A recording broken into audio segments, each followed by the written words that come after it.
Stage پر رونق افروز معزز حضرات اور ہمارے معزز سامعین،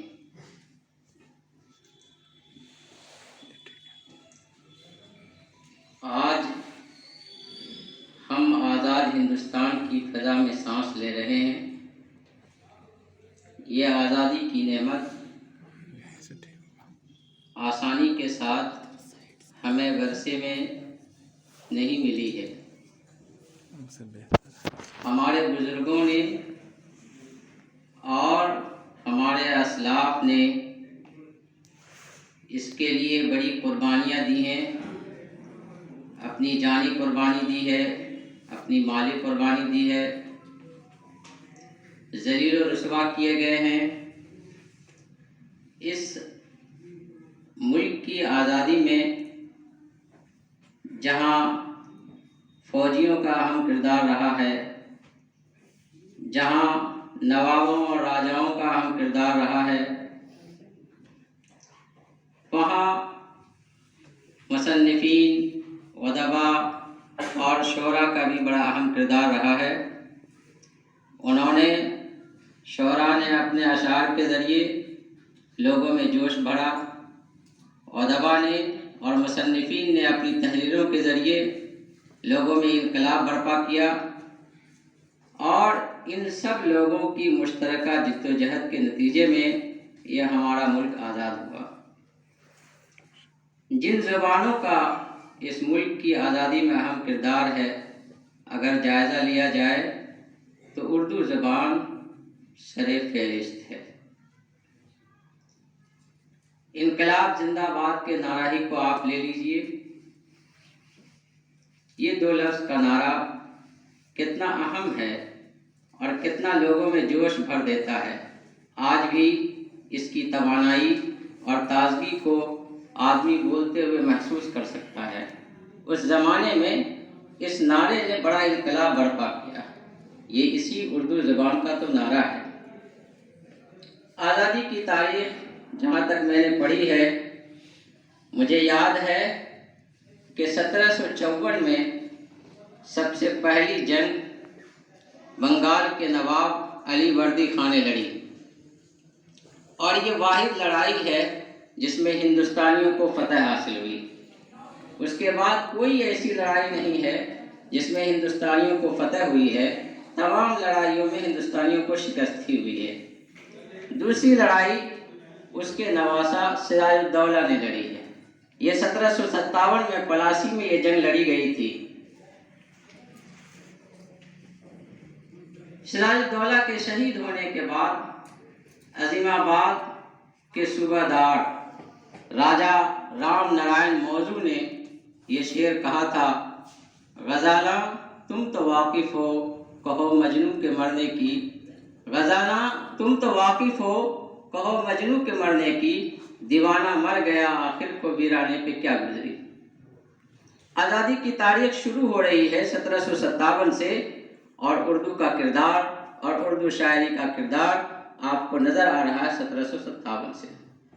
1857 میں بڑا انقلاب آیا اور بڑی مسلح جدوجہد ہوئی، اور پورا ملک اس انقلاب کے تئیں آ گیا، اور اس میں تمام لوگ شریک ہو گئے۔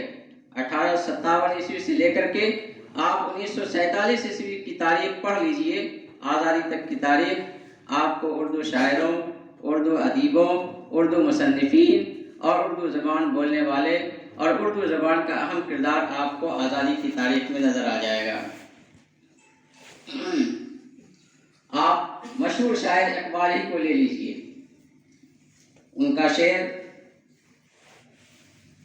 نہ سمجھو گے تو مٹ جاؤ گے ہندوستان والو، نہ سمجھو گے تو مٹ جاؤ گے ہندوستان والو، تمہاری داستان تک بھی نہ ہوگی داستانوں میں۔ وطن کی فکر کر ناداں مصیبت آنے والی ہے، وطن کی فکر کر ناداں مصیبت آنے والی ہے، تیری بربادیوں کے مشورے ہیں آسمانوں میں۔ یہ شعر کتنا جوش بھرتا ہے اور کیسا انقلاب برپا کرتا ہے۔ اقبال کا یہ شعر اور پھر اقبال کی نظمیں جو ہمالہ، صدائے درد اور شوالا کے عنوان سے ہے، اسے آپ پڑھ جائیے، یہ آزادی کی جدوجہد کرنے والوں کے لیے کتنا عمدہ پیغام اس میں ہے۔ اور ترانے ہندی کا تو کوئی جواب ہی نہیں ہے۔ سارے جہاں سے اچھا ہندوستان ہمارا، ہم بلبلیں ہیں اس کی یہ گلستاں ہمارا۔ اسی طریقے سے آپ جو بڑے بڑے افسانہ نگار ہیں، پریم چند، سعادت حسین منٹو، علی عباس حسینی، کرشن چندر، عصمت چغتائی، راجندر سنگھ بیدی، ان سب لوگوں کی لازوال تحریروں کو آپ دیکھ لیجئے۔ آزادی کا پرچم بلند ہوا ان سب لوگوں کی تحریروں کے ذریعے سے۔ پریم چندر کا جو افسانوی مجموعہ سوز وطن اور منٹو کی کہانیاں تماشا اور نیا قانون وغیرہ آپ پڑھ کر کے دیکھ سکتے ہیں آزادی کی روح کس طرح اس میں موجود ہے۔ میں چونکہ مجھے بہت مختصر بولنا ہے تو میں آپ کو ایک اہم ایسی بات کی طرف متوجہ کرنا چاہ رہا ہوں جس کی طرف عام طور پر توجہ نہیں دی گئی۔ آج آپ جس حال میں بیٹھے ہوئے ہیں اس کے رحمانی فاؤنڈیشن کا یہ حال ہے۔ رحمانی فاؤنڈیشن کے بانی مفکر اسلام حضرت مولانا محمد ولی صاحب رحمانی دامت برکاتہ العالیہ ہیں۔ ان کے والد امیر شریعت حضرت مولانا منت اللہ صاحب رحمانی رحمۃ اللہ علیہ، ان کے نام نامی اور ان کے کارناموں سے کون واقف نہیں ہے۔ آزادی کی جدوجہد میں ان کا بڑا کردار ہے۔ نان کوآپریشن موومنٹ جب چل رہا تھا تو اس تحریک میں انہوں نے آزاد ہند فوج کی باضابطہ قیادت کی اور طلباء کے ساتھ دارالعلوم سے سہارنپور تک، دارالعلوم سے دہلی تک کا، سہارنپور سے دہلی تک کا آپ نے سفر کیا اور اس کے لیے آپ 2 بار جیل بھی گئے۔ انہوں نے انگریزوں کی تعلیمی پالیسی کے خلاف اردو میں ایک زبردست کتاب لکھی، تعلیمی ہند۔ وہ کتاب انگریزوں کی پالیسی پر اس طرح ضرب کاری تھی اور اس طرح زبردست چوٹ پہنچائی گئی تھی اس کتاب کے ذریعے سے کہ انگریزوں نے تمام کتابوں کو ضبط کر لیا۔ اس لیے آزادی کے کردار میں آپ دیکھ سکتے ہیں کہ اردو زبان، پھر آپ مولانا کے جو الجامعہ جو یہاں سے جامع رحمانی سے جو شائع ہوتا تھا ماہنامہ، آپ ان کی فائلوں کو پڑھ لیجئے، اس میں آپ کو مولانا کی تحریریں یا الجامعہ میں آزادی پر تحریریں، اسی طریقے سے امارت شریعہ سے جو عمارت نکلتا تھا یا جو نقیب نکلتا تھا، نقیب آج بھی نکل رہا ہے، اس کی فائلوں کو آپ پڑھ لیجئے۔ آزادی کے جو جوش اور جذبے بھرے گئے اس کے ذریعے سے اور جس طرح آزادی ملی اس کو نظر انداز نہیں کیا جا سکتا ہے۔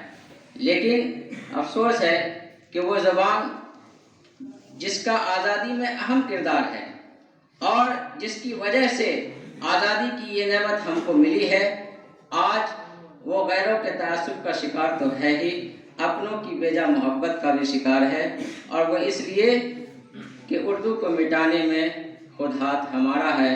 ہم بات جو کرتے ہیں غیروں کی زبانوں میں۔ والسلام۔